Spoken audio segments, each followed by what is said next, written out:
everybody. Arham says good evening. Sujata says good evening. Ayush says good evening. Oh, so many good evening. So good evening all. Nisha says good evening. Om says good evening. Ridhima says Rishabh, Vidar. Great. Great to have all of you again in the last day of this week-long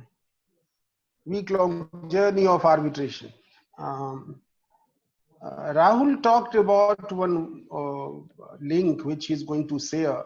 That link is basically um,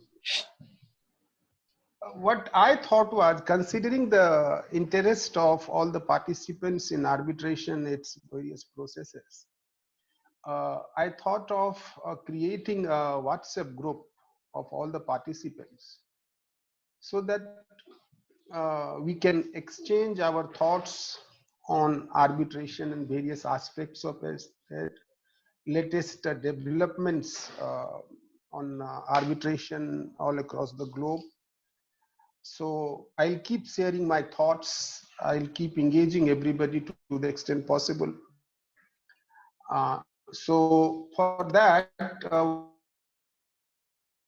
one has to go to the website of SCL India, Society of Construction Law India website. You go to Facebook or LinkedIn page, WhatsApp group. So be part of this so that we continue this process and journey, and we can answer each other's questions and make this whole process dynamic.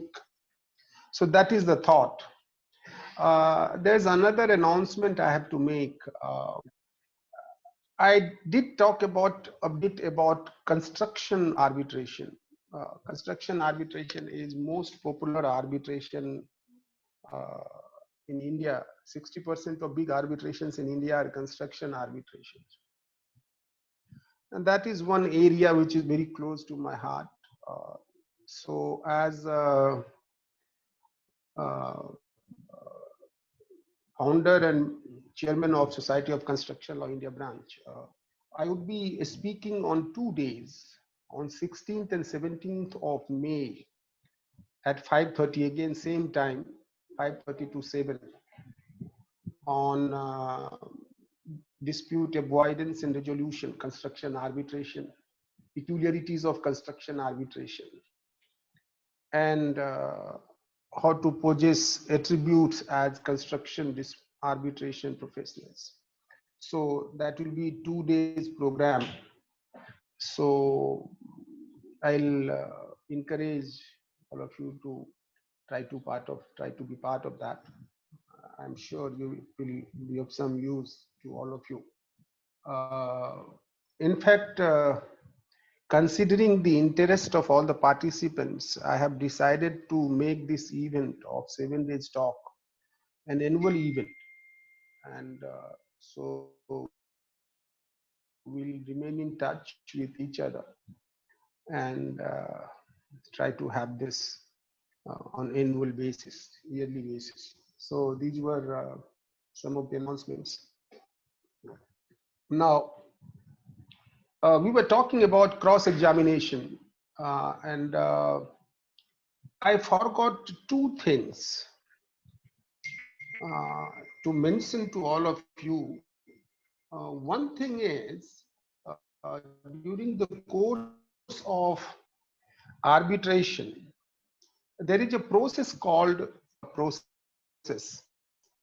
What is this Clayton process? Basically, this is a settlement process during the course of arbitration. In fact, in India also, under Arbitration and Conciliation Act, you have provision for settlement, that is section 30.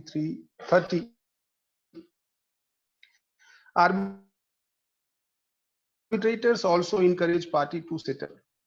But what happens is, settlement process is not carried on in a manner that it does not prejudice either of the parties. So if settlement issue is brought before the tribunal, and let us assume that claimant says that I want to settle for X minus Y, then obviously claimant feels that tribunal will get to know that I am not serious about the balance. And that obviously goes in the mind of the tribunal.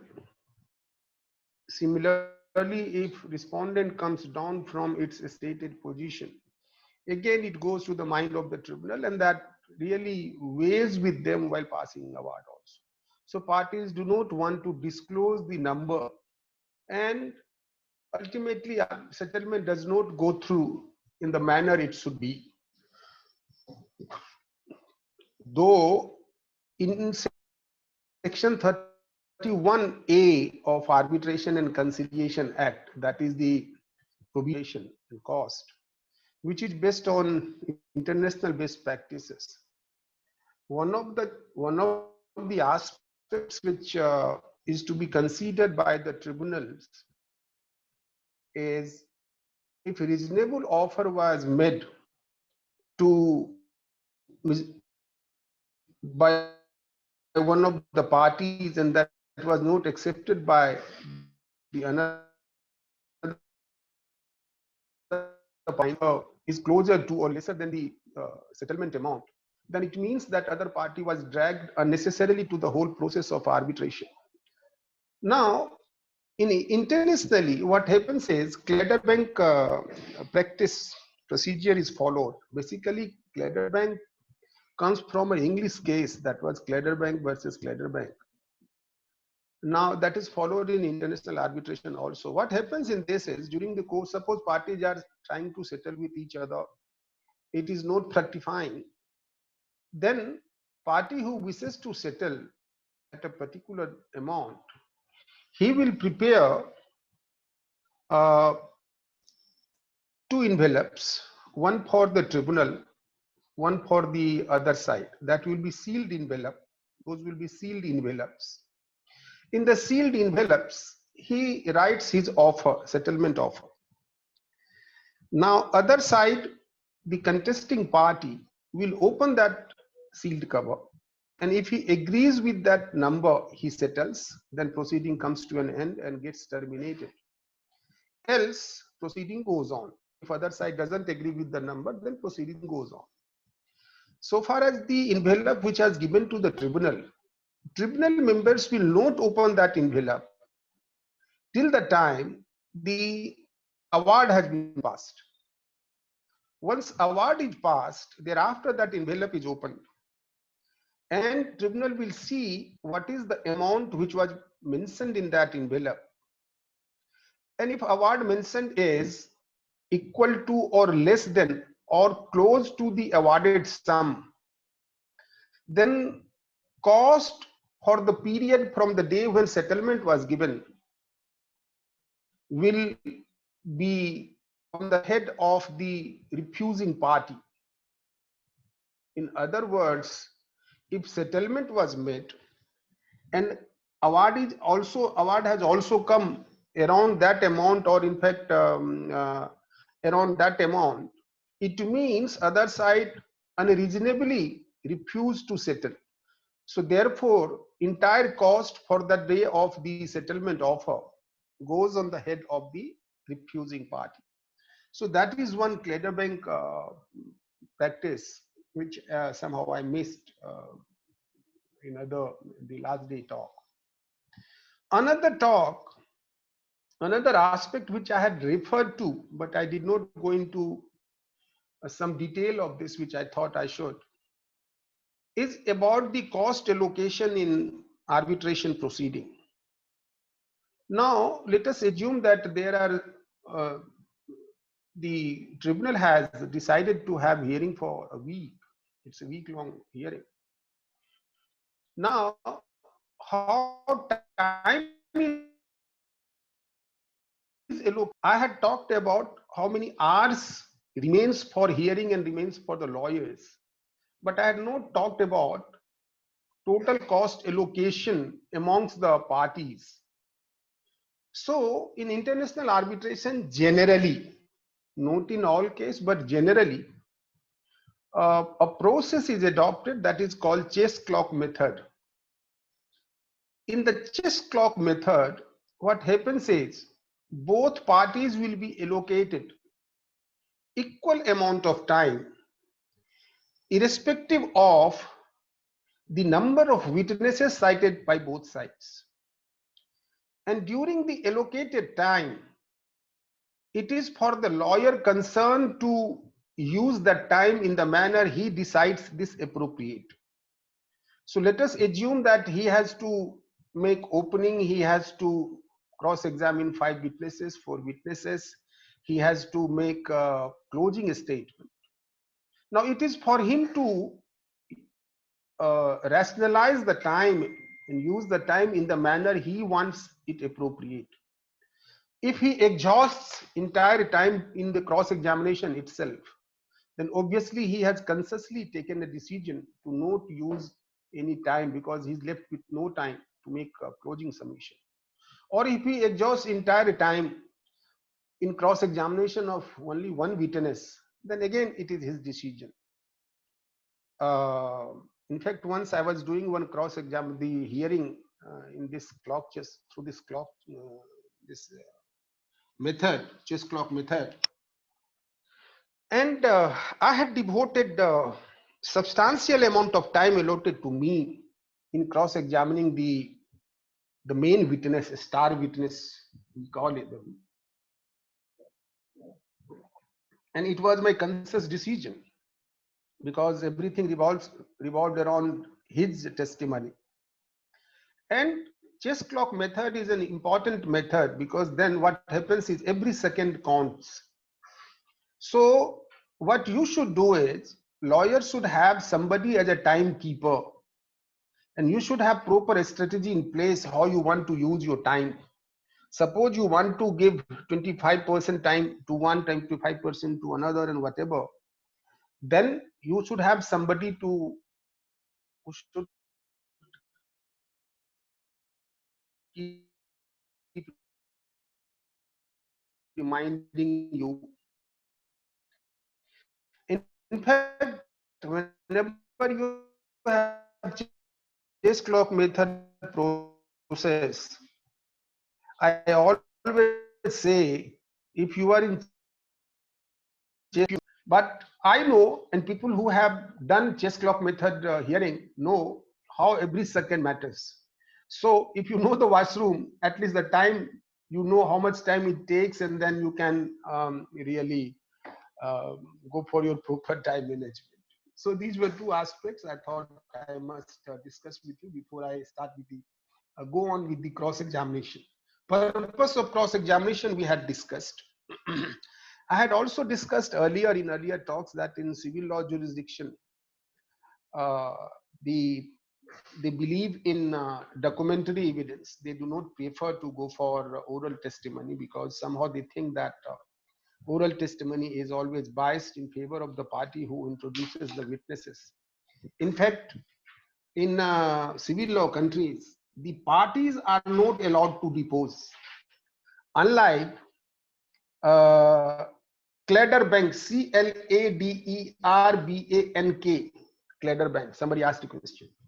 Uh, and the parties are not allowed to depose because it is believed that a party is an interested party in the outcome of the matter. So therefore, he should not be allowed to depose. I had said that in civil law jurisdiction, cross-examination is done by generally by the judges themselves, and most of the cross-examinations, even in complex cases, gets over in around 2 hours, 3 hours, and questions will be asked that will be open questions, not closed questions. Leading questions are generally not asked. Now, someone may ask that what is leading question? Because in cross examination, in we all know we are taught to ask only leading questions. so that cross examination goes on the line which you want, and the witness does not get enough opportunity to come out with its own case and derail your line of questioning. Leading question is a question in which answer is inbuilt. Did you do that on that particular day? So question is it correct that you did not do this on particular day? Is it correct that you did on that particular? Is it correct that it was not there? Is it correct that? So in the question itself, answer is inbuilt. So this is all about the leading question. How there is one aspect during cross examination. Sometimes there is a process in international arbitration which is very common, uh, is called hot tubbing. Hot tubbing is uh, somebody says whether proxy counsel can appear in arbitration. See, if you have got authority, anybody can appear. Now there is a process called hot tubbing. Hot tubbing is not that, hot tubbing of witnesses. So it's not that witness will be put in a hot water tub. But hot tubbing is a process in which generally it is used for expert witnesses. In arbitration, you have two category of witnesses. We had discussed this earlier also: fact witness and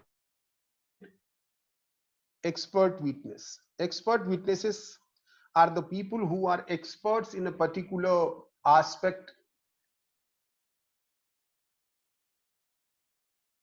on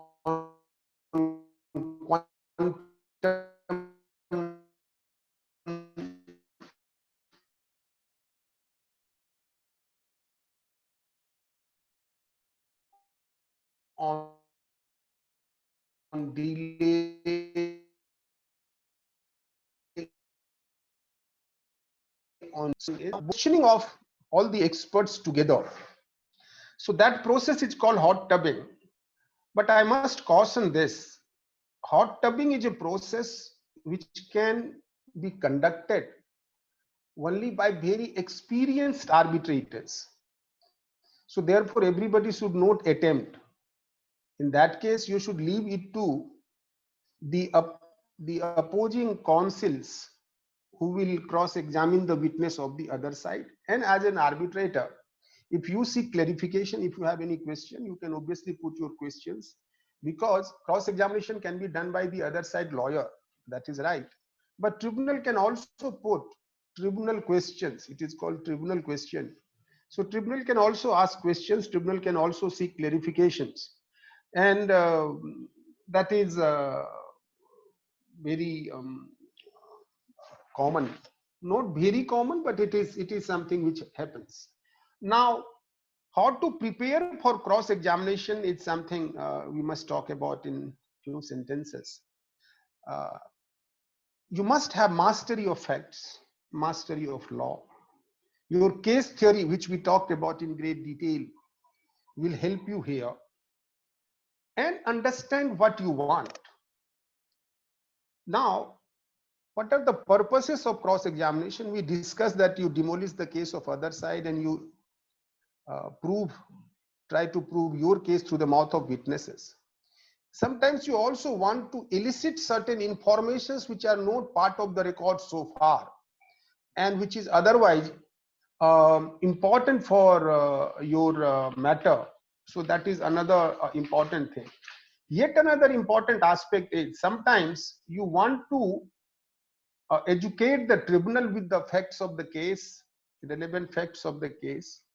And tribunal all tribunals, including in India, take the cross examination with all seriousness during the time. Yes, if tribunal would have read the file thoroughly, then they can make better use of this cross examination process. But even if at least they take this process with all seriousness, so this is the chance when you can educate the tribunal with the facts of the case and your case. So this is something important, and ultimate object is that to demonstrate that the testimony of the witness is not safe to rely. Now, this is something important. Now, what you should do is you should ask leading questions. That is one thing. Second thing is, one question should have only one fact. Do not have multiple facts in one question, because if witness gives answer in negative to your one question, and if you have got 5 facts in that, then obviously you have got negative answer for all the facts. So it is never advisable. Third thing is, you should also understand, and after reading the witness statement, whether you want to cross-examine that witness. In fact, very recently in a power plant matter, I completed my cross-examination of 4 witnesses in a day. I knew whether I want one witness, I did not cross-examine because I had seen the witness statement and I realized that there is nothing in it. That witness is not a competent witness at all. He doesn't know anything about the case, he has just been cited. So why should I waste my time? Sometimes you know that out of 10 pages of witness statement, only 2 paragraphs are important. So focus your questions on only those 2 paragraphs. Why to waste your time? Third thing is, you must know when to stop. If you have got a favorable answer from the witness, then you should not have this temptation to go on and on to have more and more answers, because in that process witness will get wiser, and then he may not he may get wiser and he may back out from what he had said earlier. So that is another important thing you should. And another very important aspect is, you should not ask a question of which you are not aware what is the answer. If you are yourself not aware what is the answer, or sometimes where you have no option. In extreme cases, sometimes you ask such questions where you are not aware of the answer. But it is safe, it would be safer to not go ahead with the questions of which you don't know the answer. So these are some of the important aspects we should be very careful.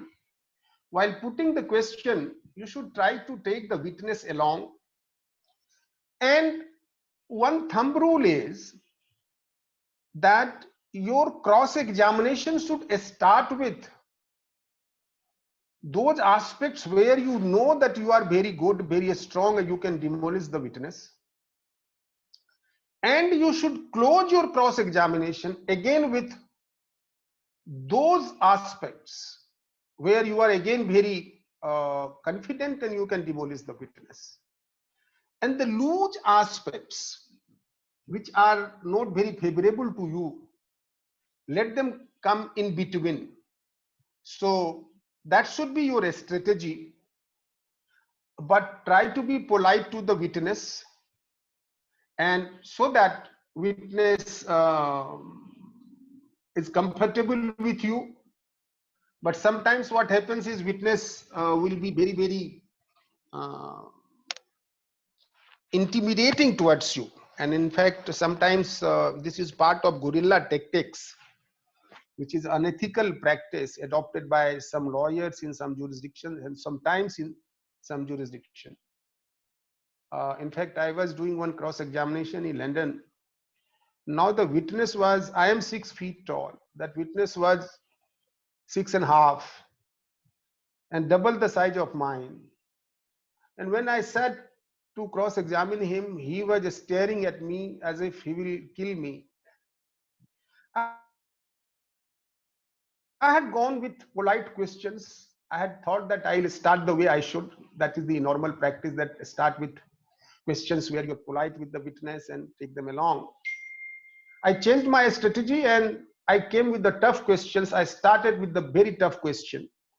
I told him that if you want to intimidate me, better I should intimidate you. And I still remember it was 42nd question. There I said, Mr. So-and-so, is it correct that while answering question number 26, you lied before this tribunal? He was in complete control of mind. I had taken complete control of that witness psychologically. I was looking at his eyes. It was eye to eye. He had realized that he has been caught. He had lied. Though it is not safe to ask a question, I must caution you, you should never ask generally a witness whether you are lying while answering question number so and so. You can always argue that at one place he said yes, at another place he said no. But with my experience and knowing the atmosphere in the hearing room and seeing that I have taken complete control of this man, I went to the extent of telling him that Mr. So-and-so, therefore I am correct. Am I correct in saying that you lied before this tribunal while answering question number so-and-so? And he said yes. And that was his funeral. So sometimes it depends on your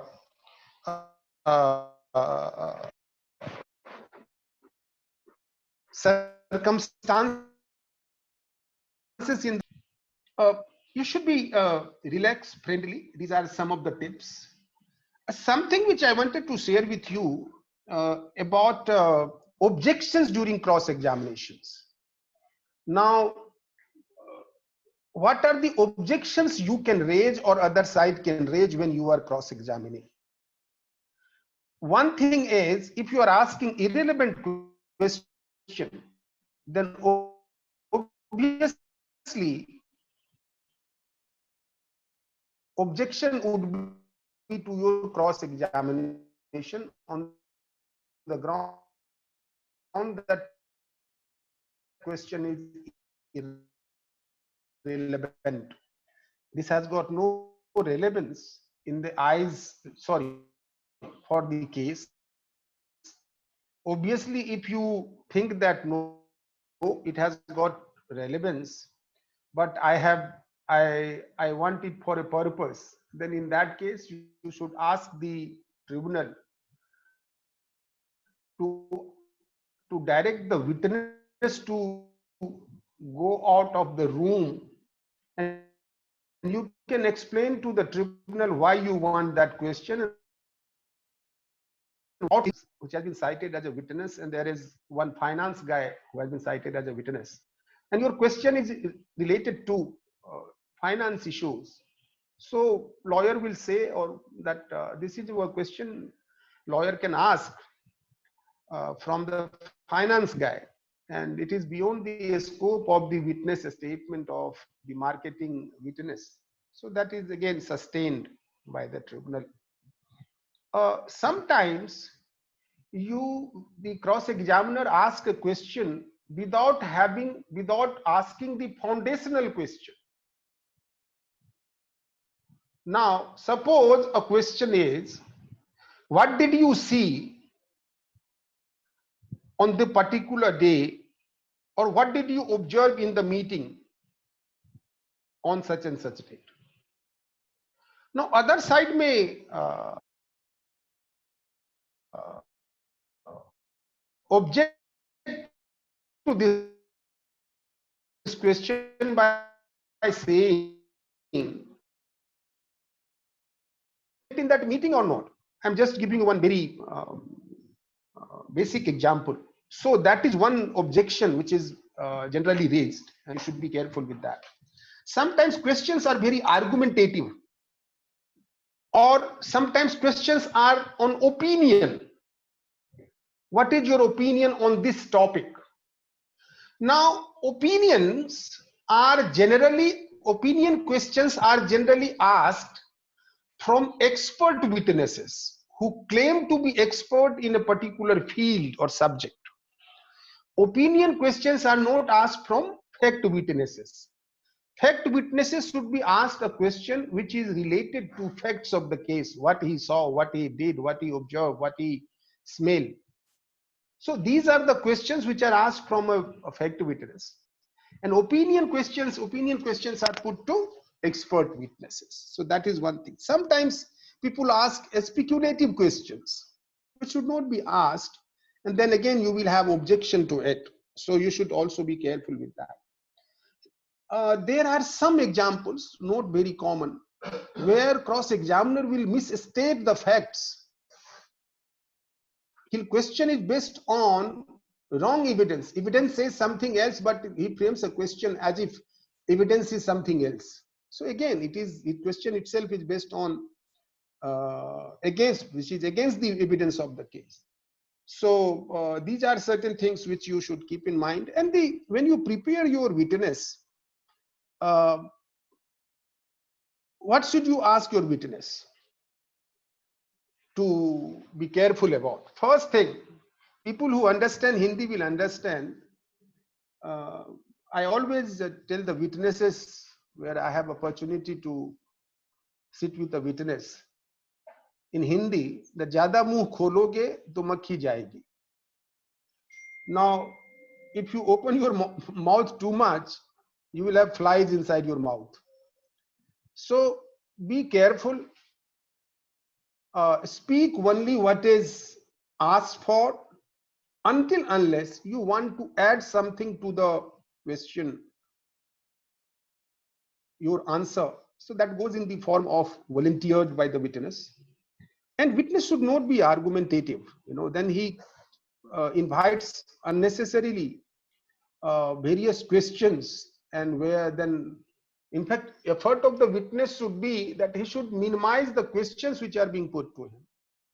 He should not give others, the cross-examiner, opportunity to ask more and more questions.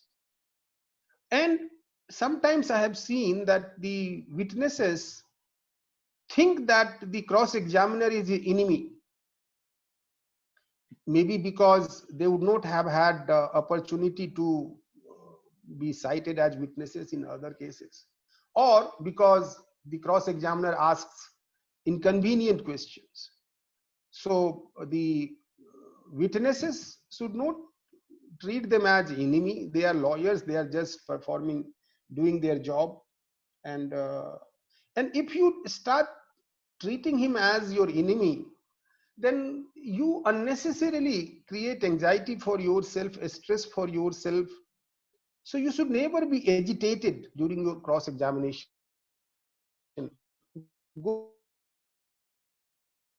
Don't unnecessarily get panicky. You must have had opportunity to go through your witness statement. Go through your witness statement 10 times, 50 times. Do mastery of your witness statement. You are confident, you will not have a problem. Main issues. So these are some of the aspects which witnesses should also be aware of. And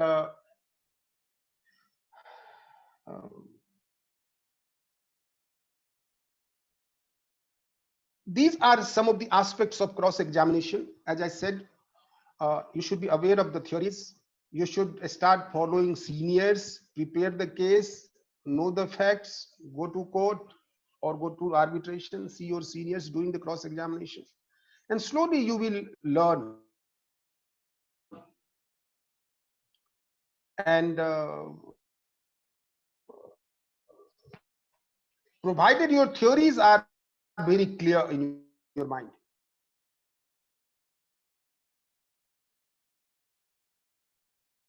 Now, cross-examination happened. Thereafter, sometimes you have opportunity to re-examine your witness, go for re-examination. Re-examination is a process where suppose your witness was asked certain questions. Your witness was aware of the answer.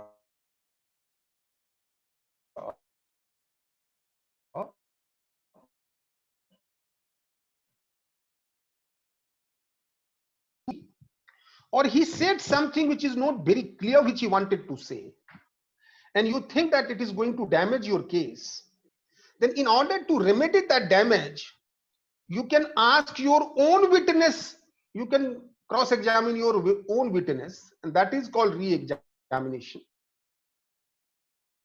And you can ask him, what did you mean by this expression, what you said while answering question number so and so? What did you mean by expression X while answering your question number so and so? So he will say what he meant. So he'll obviously clarify himself and correct himself. So that is one thing in cross-examination. Sometimes even after re-examination, if other side lawyer thinks that you did the damage by asking question to your own witness, then other side lawyer may ask the tribunal to allow him to further cross-examine your witness, and it is sometimes allowed as well. So this brings to the end of the whole process of cross-examination. And now starts the stage of closing statement.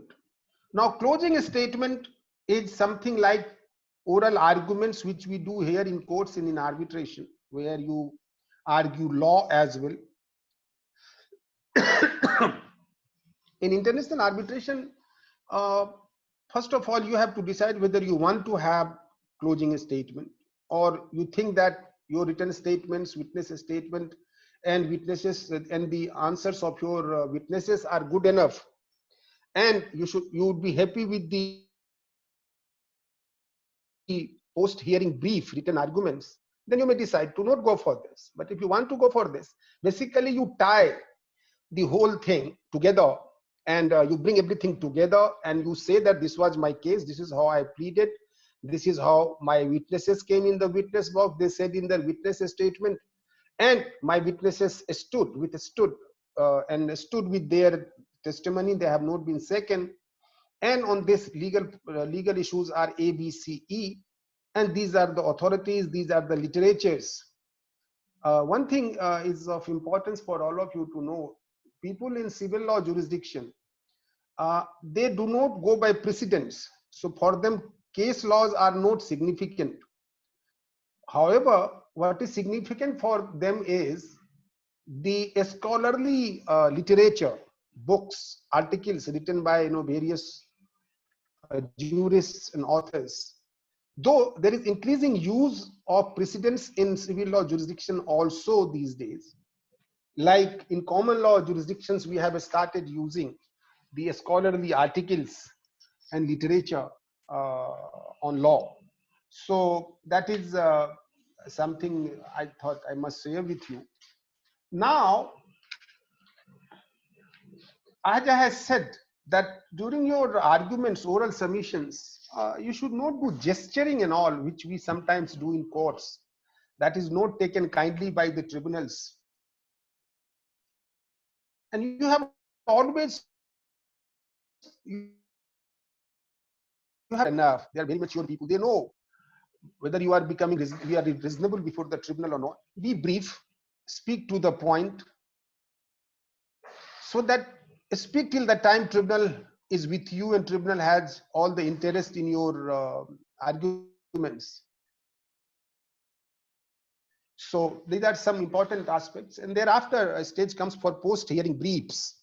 Now, what is post-hearing brief? Post-hearing brief is essentially written arguments. So tribunal will give you some time, enough reasonable time to prepare your written arguments, which you can prepare and submit to this. Written arguments should be prepared with all seriousness, because that is the most important writing which will remain with the tribunal at the time of passing of the award. So with this, the hearing comes to an end, the hearing process comes to an end, and thereafter starts the most challenging aspect for the chairman of a tribunal or any sole arbitrator, and that is the stage for passing of the award.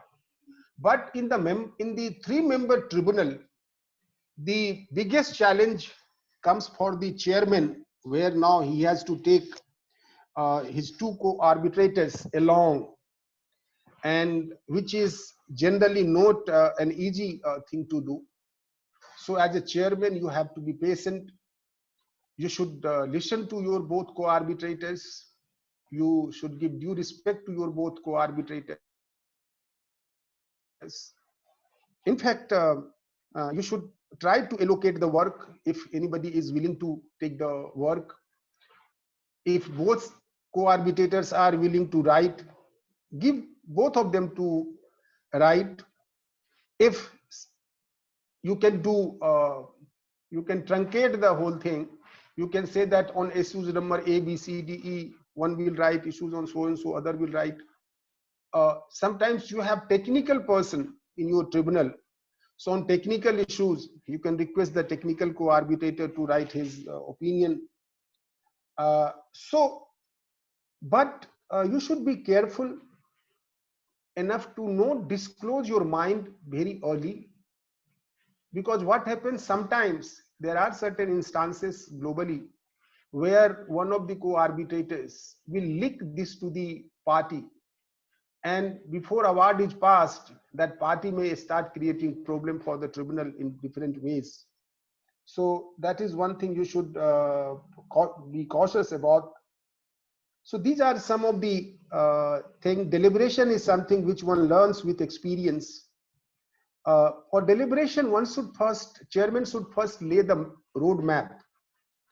First, he should discuss with his co-arbitrators the procedure which he is going to follow, and thereafter he should talk anything else, so that on procedure, at least both co-arbitrators agree. As I said earlier, sometimes there is baby cutting in three members tribunal. Sometimes chairman has to do some compromises in order to take both the co-arbitrators along. But these are this happens sometimes. This does happen. Now, then comes the question of writing of award. How to write the award, for which you should know the layout of the award, how to write the award. In fact, for Chartered Institute of Arbitrators, London's accreditation course, we train the candidates to write awards, and that is a bit lengthy exercise where we teach people how should you structure your award, what all should weigh in your mind while writing the award, how you should be careful with interest and cost. Sometimes I have seen that people are not the arbitrators do not give due importance to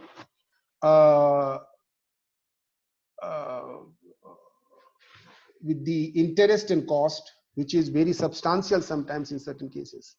I know of cases where interest amount itself was more than the principal amount. It had gone for long time, arbitration got for long time. And your award should meet all the requirements of section 31, if it is the Indian arbitration, this thing. So it should be reasoned award. Otherwise, your award may be set aside. Award should be reasoned. You must write the date. It must be signed by all the arbitrators. Sometimes you have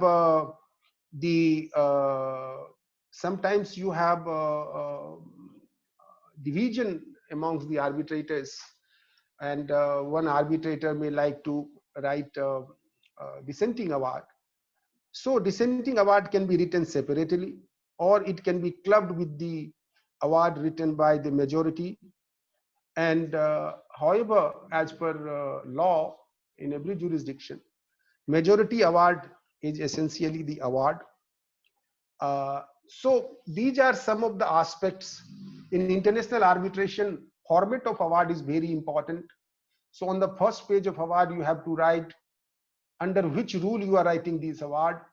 You should write the entire description, the addresses of the parties, so that the enforcing court can get to know what is the addresses and details of that party. Seat of arbitration, you should write what is the seat of arbitration. Date of award you must write, because the limitation period issue has a lot of relevance with this date for challenging the award. Award is when prepared, it should be dispatched to both the parties, because limitation period for challenging the award is starts from the date when parties receive the award. So, and where do you send the award? So you will have the addresses of all the parties. So based on that, you do this. Another important thing is doing the stamping. So awards are amenable to a stamp duty in India. So you have to, like in Delhi, you have to stamp duty would be 1 rupees against every 1,000 rupees. So for 1,000 rupees of award, one has to pay 1 rupee. So it is 0.001%. So you should calculate and you should affix that stamp paper, because arbitrators are not supposed to, or anybody who is writing any instrument which is amenable to a stamp duty must ensure that that stamp duty is paid and affixed. Otherwise, it is hit by certain provisions of a Stamp Act. So these are some of the important aspects. A scrutiny of award in institutional arbitration is something we had talked about earlier. And in the award, interest you must be very careful about. Interest is basically interest of 3 categories. One is ante lite, second is pendente lite, and third is post lite. Ante lite means ANTE-LITE. Pendente lite, and post lite. Basically, one is ante lite is for the period prior to initiation of the arbitration. So that is ante lite, or pre-reference period, interest for pre-reference period. And this is a matter of substantive law. Please appreciate that. There should be, if you have to award this pre-reference period interest, then there should be contract amongst the parties. Or if there was no contract agreement among the parties, then there should be at least notice to pay interest as per Interest Act in India. So this is something you should be mindful. So this is one period, pre-reference period, before initiation of arbitration, ante lite. Second is pendente lite, that is for the period in which proceeding was pending before the arbitrator. So here rate of interest can be different from what was agreed between the parties. It is the discretion of the arbitrator. And third is post lite. So you can write that from the day of passing of the award, interest will be so and so at the so and so rate. And sometimes people also raise that within 30 days, if within 30 days the award is not honored by the award debtor, then interest will start accruing at the rate of so. So that is one aspect. Another aspect is cost. In India, we follow the theory of cost follows the event. So in India, for cost, awarding cost, what is cost? Cost is for conducting an arbitration. A lot of amount has been spent by the parties as the arbitrator's fees, as the tribunal's fees, as the hearing fees, hearing room fees, transcribers, various other categories of lawyers' fees, everything. Now, who should bear that cost? So in India, we follow the theory of cost follows the event. Now, what is this? What does it mean? And how do you mean by cost follows the event? cost follows the event means party who succeeds, he should be compensated with the cost. Where entire cost is paid by only one party, ordered to be paid by only one party. There are cases where it is apportioned. So how apportionment happens? Suppose claimant has won on all the claims, all the reliefs. He sought 5 reliefs, he succeeded on all the 5. Then respondent will be ordered to bear the entire cost. And suppose claimant came out with 10 reliefs, he succeeded in only 1 relief. Then in that case, substantial amount of cost will be liable to be paid by the claimant itself. Cost follows the event does not mean that ultimately whether you got X money or no. No. Event means that you had 10 claims, you should succeed on all the 10. If you succeed on 5, then it is 50-50 kind of situation. If you succeed on 1, then it is negative situation for you. It means you unreasonably brought 9 claims out of 10. So you should compensate the other side because you dragged him into this arbitration. Now, invariably what we see is counterclaimants come out with counterclaim and excessively high, unreasonably high amount. That becomes one reason to burden the counterclaimant with cost, that you came out with unreasonable, excessive counterclaim. Remember, I had said in one of these days that you should always be aware that you should not go with excessive claims. This anxiety should be not there to claim whatever you feel like. So now in India under section 31, this all is taken care of. In fact, the culture which we follow here, practice which we follow here is UK theory. So basically UK also follows the same principle. But in USA it is different. USA doesn't follow this cost follows the event theory. They believe that parties should bear their own cost. So they do not believe in cost follows the event theory. So these are cultural differences, though UK, USA and India, we all are common law culture, but still there are differences. As I said earlier, even amongst the common law countries, there are various, that is the important aspect. So award is passed, award is issued. Now comes post-award measures, and sometimes you have certain clerical error, typographical error, or some omission in the award. There is some ambiguity in the award. For that, you have section 33 in India in Arbitration Act. You can invoke that section 33, and arbitrator will correct, will agree with you or not agree with you. Until the time that correction is pending, you get benefit of that period for the purposes of calculating the limitation period. And that is the correction of the award. And then comes another important aspect, a challenge to the award. Now, so far as challenge to the award is concerned, basically India, as I said in the first class, that we follow model law. So basically model law also has got same section 34.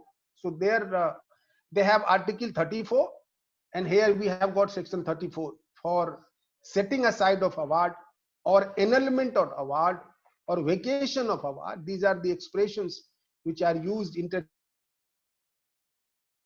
in various jurisdictions. And in fact, if you trace the history of your own 34, it goes to model law article 34. And if you trace the history of model law 34, it is traced to, it has got its origin in New York Convention, article 5 of New York Convention. which is Schedule 1 of our Arbitration and Conciliation Act. So basically, this is how this has come up, and law is almost same in all model law countries. Yes, there are some variations, and as a lawyer and as arbitrator, one should be careful with all those variations. I must tell you that if arbitration agreement is properly written and it is enforceable, proceeding has been conducted properly, arbitrators are cautious enough about their role and responsibilities, there should not be any ground of challenge available. But if you have problems with either arbitration agreement itself is not enforceable, so then it becomes a reason for challenge, and it is acceptable under Section 34 of the Arbitration and Conciliation Act. If proceeding has not been conducted properly, in other words, if one of the parties was not given proper opportunity to present its case, then this is one ground. If arbitrator was biased in favor of one party, it is against the ground. If arbitration award has been procured by corruption,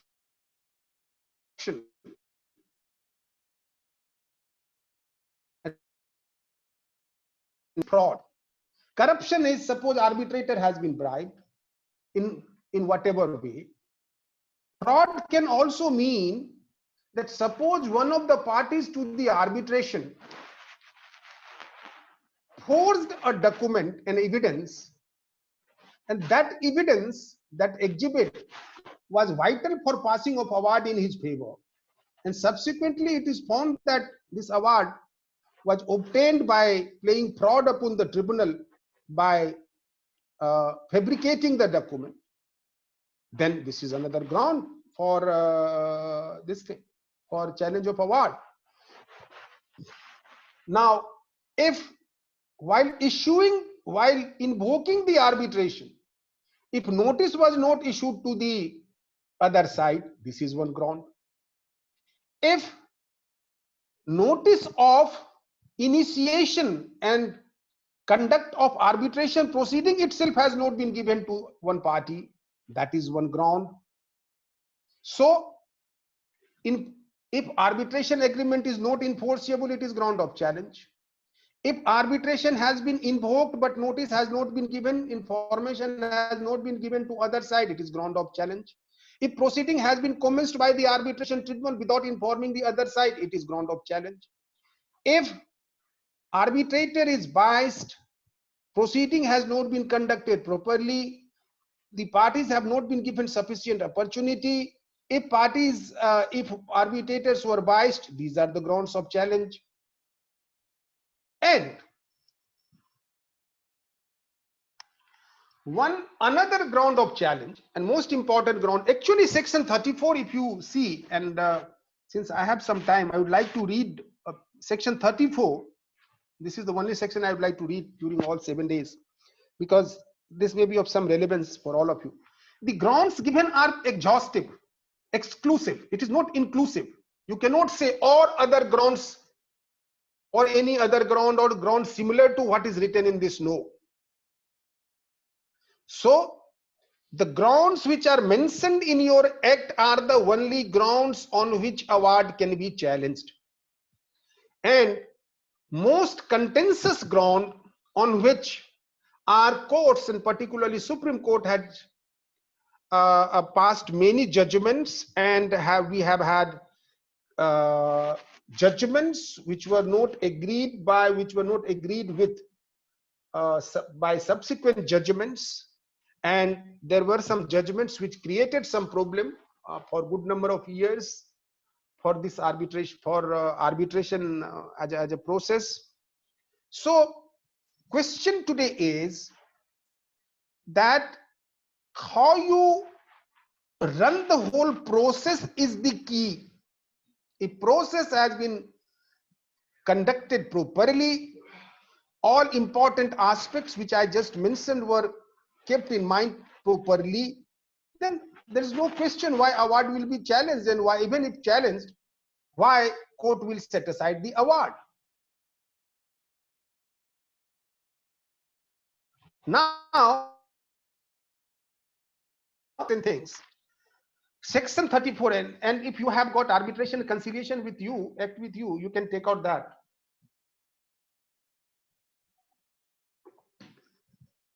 It says application for setting aside arbitral award. This comes in chapter 7, recourse against arbitral award. So this is the only recourse against arbitral award. Recourse to a court against an arbitral award may be made only by an application for setting aside such an award. So only by this, through this process, in accordance with subsections 2 and 3. So only ground of challenge would be what are mentioned in subsection 2 and subsection 3. Now let us read subsection 2. An arbitral award may be set aside by the court only if. So only if, only is very important. Expression only is very important here. So only if following happens. A, the party making the application. So onus is on whom? Onus is on the party who challenges the award.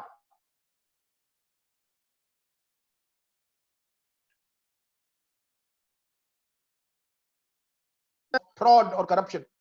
Otherwise, you have to establish the grounds of challenge on the basis of which was brought before the, which was the part of the record of the tribunal. A party was under some incapacity. So it is a question of incapacity. 2, arbitration agreement is not valid.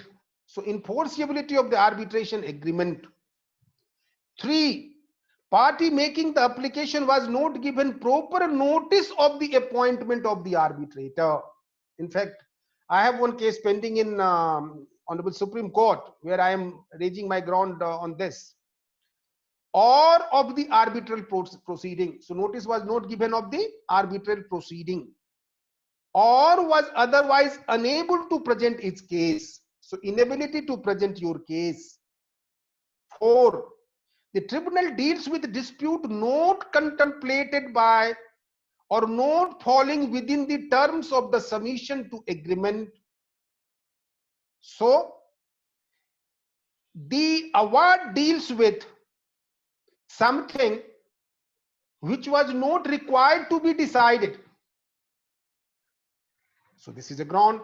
Or it contains decision on matters beyond the scope of the submission to arbitration. So these are basically similar thing, not identical but similar. However, if award is given on something which was not supposed to be given on,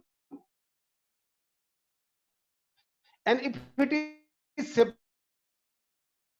so only that aspect will be set aside which was beyond the scope of the agreement, beyond the scope of the submission. 5th is composition of the tribunal itself was not in accordance with the agreement. Now, most important comes the B. So these are basically more on principle of natural justice. Somebody is asking what is the time limit for challenging the award. Time limit is 90 days plus 30 days.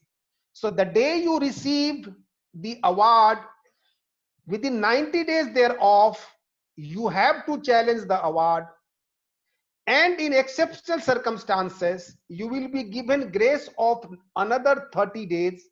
So 90 days plus 30 days, so 120 days, and your award will not be entertained on any ground whatsoever after those 120 days.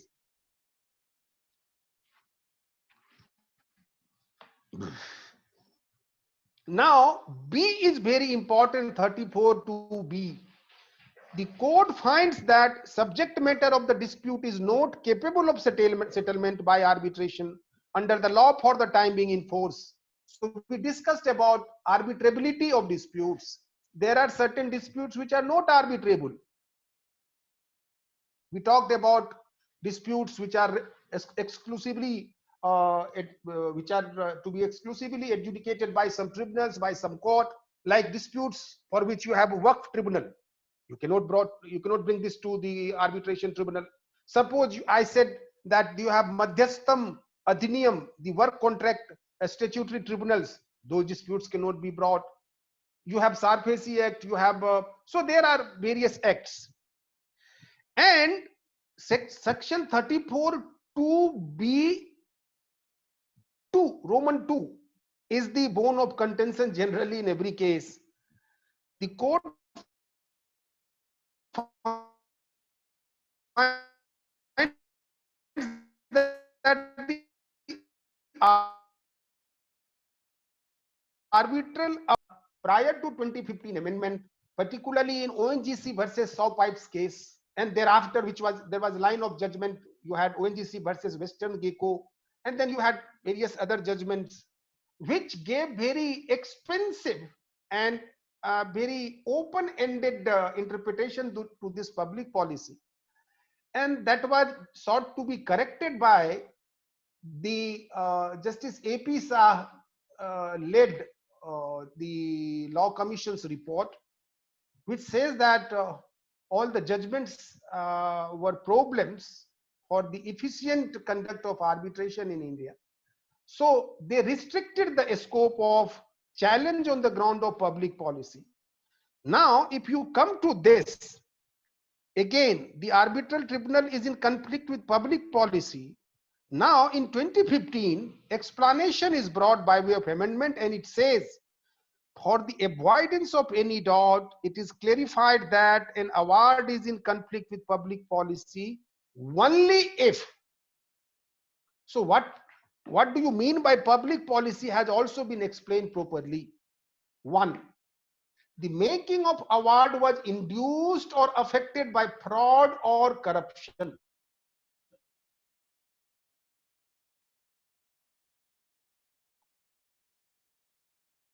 And 75 ATAs for conciliation, that is not relevant.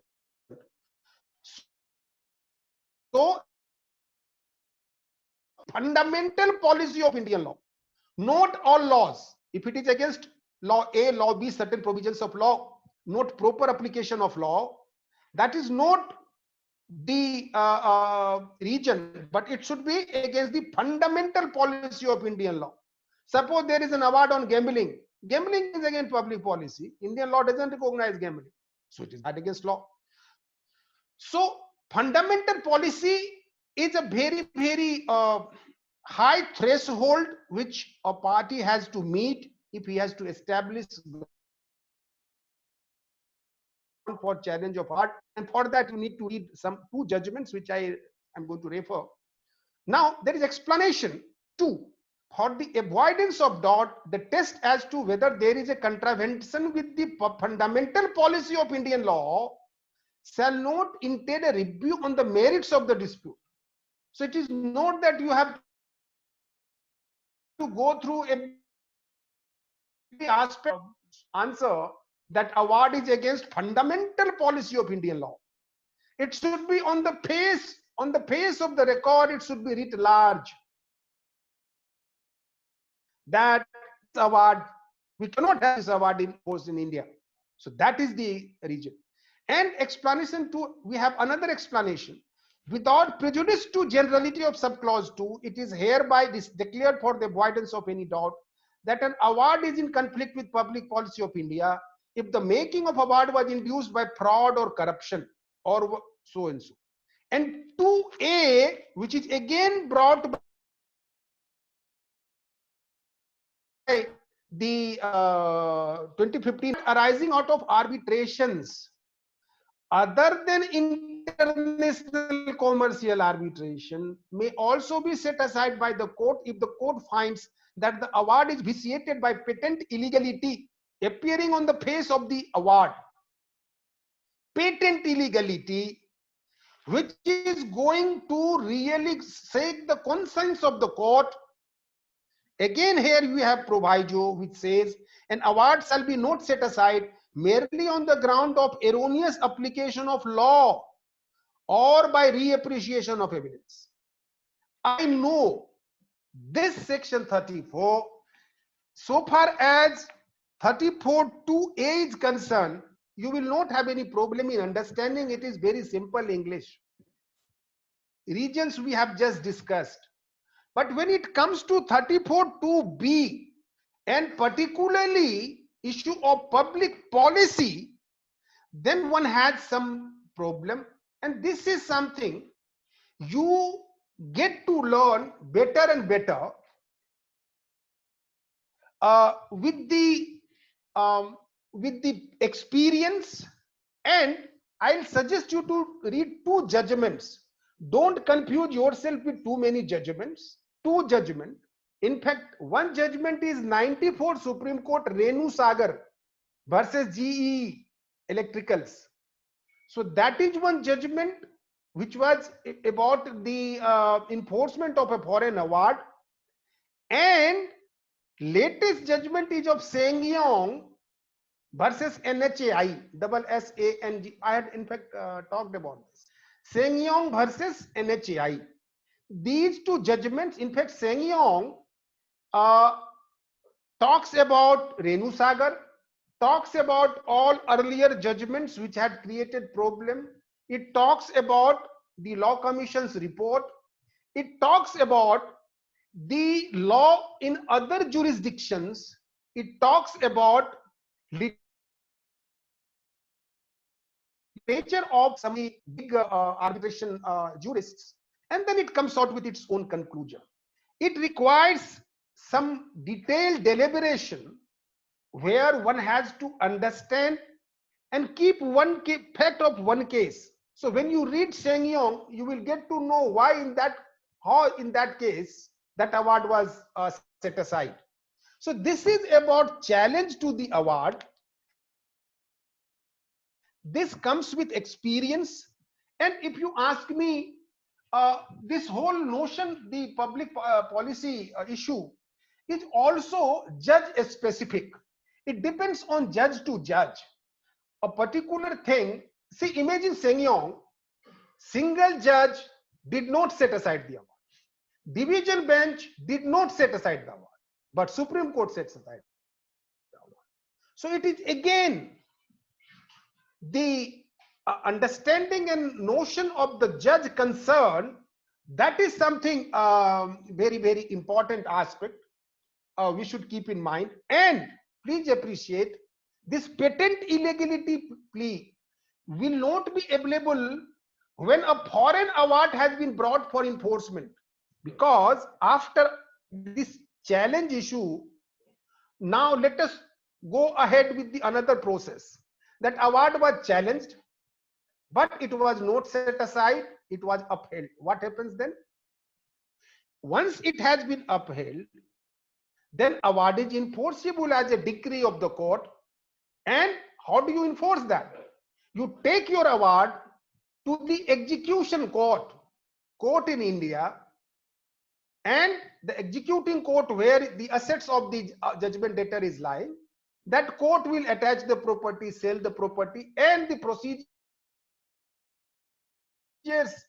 under Order 21 CPC will apply strictly, read with few provisions of sections of CPC like 47 and all. So it is like a degree of the court. The way degree of the court is executed, in same way it is also going to be enforced and executed. And now let us talk about a bit about the foreign award. See, award, when we talk about award, there are three categories of award which should come to your mind. One is purely domestic award, where both sides are from India. Another is international award, but proceeding conducted in India. It was an international arbitration, One party was from other country, foreign jurisdiction, but both sides had agreed under the agreement that we will have arbitration in India. So this is no domestic award in that strict sense, though it is what passed in India, but it is a result of an international arbitration. And third category of award, when we talk about enforcement, is an award which was passed in foreign country and has been brought to India for its enforcement. So these are three situations. And one very interesting thing I must point out. Now let us assume that between Indian party and Australian party's seat was in Singapore, award was given in Singapore. And suppose award has gone against the Indian party. He had two remedies. One was to challenge the award in Singapore. Obviously, then the challenge had to be made under the Singapore law, arbitration law. And suppose he fails, he can still object to the enforceability of the award in India, if this award is brought in India, and for which you have provisions like section 48 and onwards.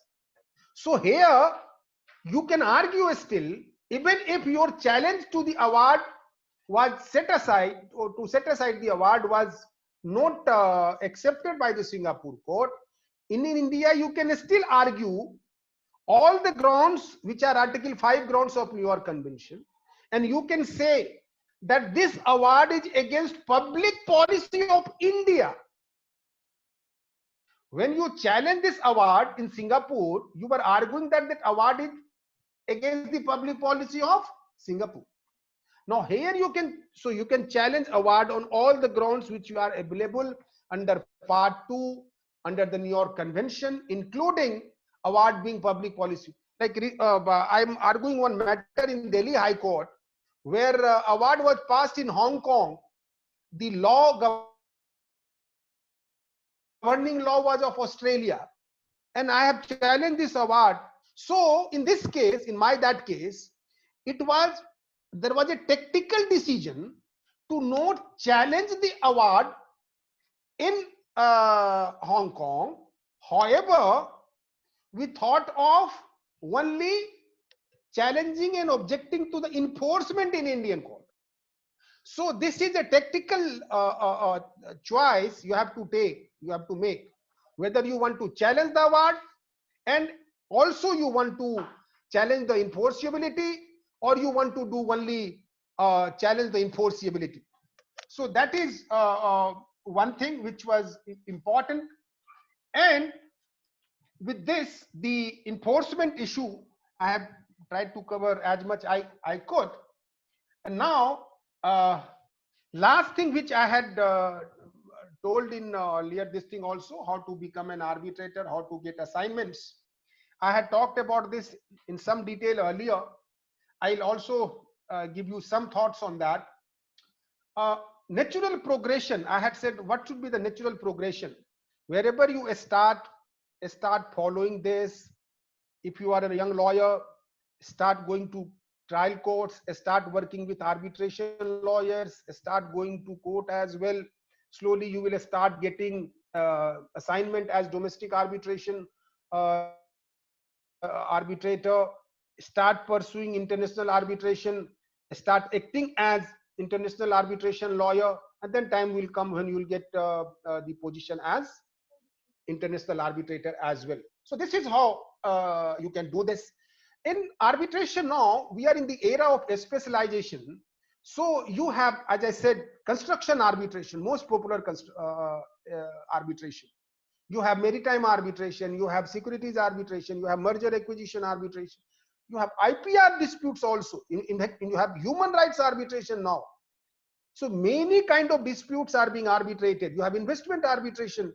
So it is also area of specialization. Try to do a specialization. If you want to do a specialization, then you must have industry knowledge, domain knowledge. That is very, very important. Be visible and lot of work comes to you from your peers, your colleagues, and answer to everything is your visibility and your knowledge. And for that, you must undergo training and training and training as much as you can. Go attend seminars, go attend conferences, be visible, and that helps you in becoming a good professional, arbitration professional, and write and speak as much as you can. Work on your profile. Right now you can write, after the 7 days you can very well write, I'm a trained arbitration professional. You have to project yourself as trained arbitration professional. You can say with confidence, I'm trained arbitration professional, and go with all confidence in market to your peers, talk about arbitration, and if they have any problem, if they have any issue, try to answer them without any fee. They are your colleagues. They will get to know your in-depth knowledge, and they will slowly start having confidence in you, and they'll become your client. They'll become your referral points. And another thing which I had to talk about is accreditation. The most important accreditation in world over, most important is the accreditation by Chartered Institute of Arbitrators UK. You'd see any good book, any good author on any literature on international arbitration. After the name of that person, you will find uh, one of the three suffixes. One is ACIARB, that is Associate of CIARB, means Chartered Institute of Arbitrators. Or you will find a suffix MCIARB, it means that person is member of Chartered Institute of Arbitrators UK. And the last and final and the highest accreditation anywhere in world is Fellowship of Chartered Institute of Arbitrators London. So fellowship is the best thing you can go for. In this process, you have a lot of learning. In this process, ultimately, you become one of the few in the entire world of arbitration. And once you will have this suffix after your name, you don't need any introduction for yourself. You go anywhere in world, wherever you are going for your vacation, you just go on the Chartered Institute of Arbitrators, the local branch or local website or any website of CR website, and you can just write an email to any person, the top guy there, say that I am fellow of CR, I am in at your place, so let us can we meet? You can go and meet, you can develop friendship, you can have your good networking. So this is the best thing you can do. If you see my name, after my name you will find this suffix FCIARB. So this gives very different kind of visibility. There are other institutions like Prime Disputes in UK. They also give fellowship. I am fellow of that institution also. There's a Malaysian Institute of Arbiters. They also give accreditation of fellowship. I am their fellow also. AIADR, they also give fellowship. I am their fellow also. So once you become fellow of Chartered Institute of Arbitrators, it opens the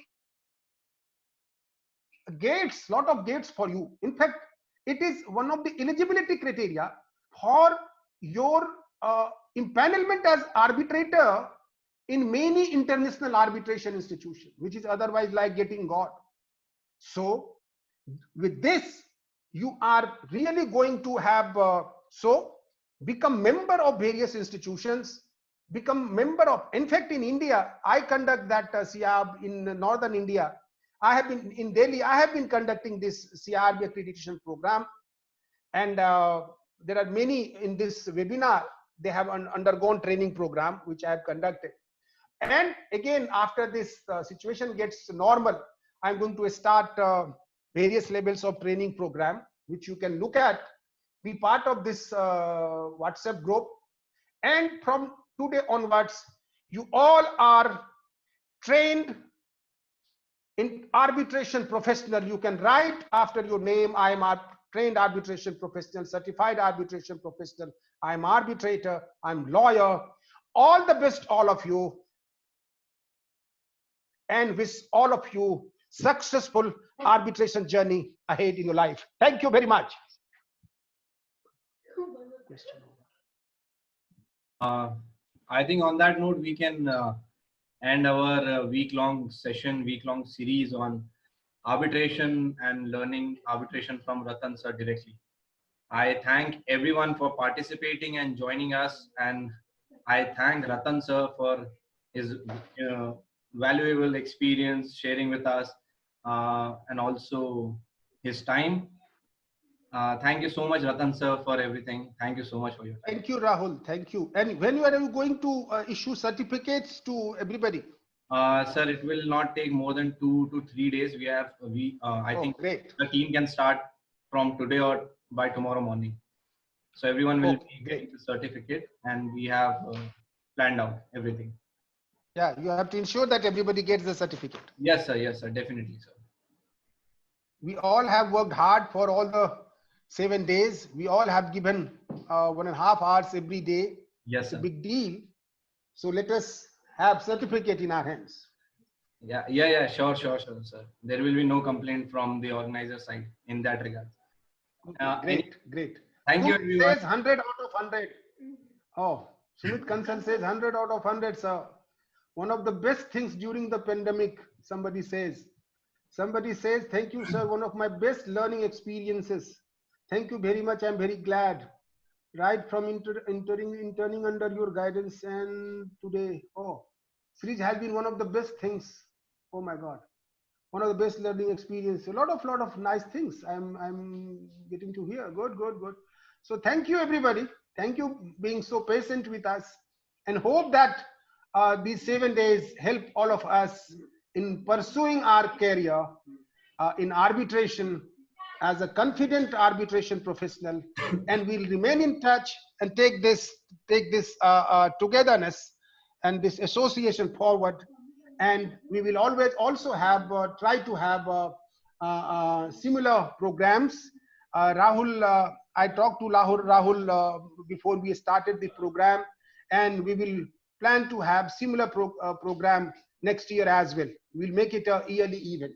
So, thank you very much. Thank you very much. Everyone, for the upcoming sessions with Ratan sir and other webinars, you can either write to us or with your email ID, or subscribe to our emailing list. You can also join our LinkedIn page or WhatsApp group, and we will definitely update you with our upcoming events.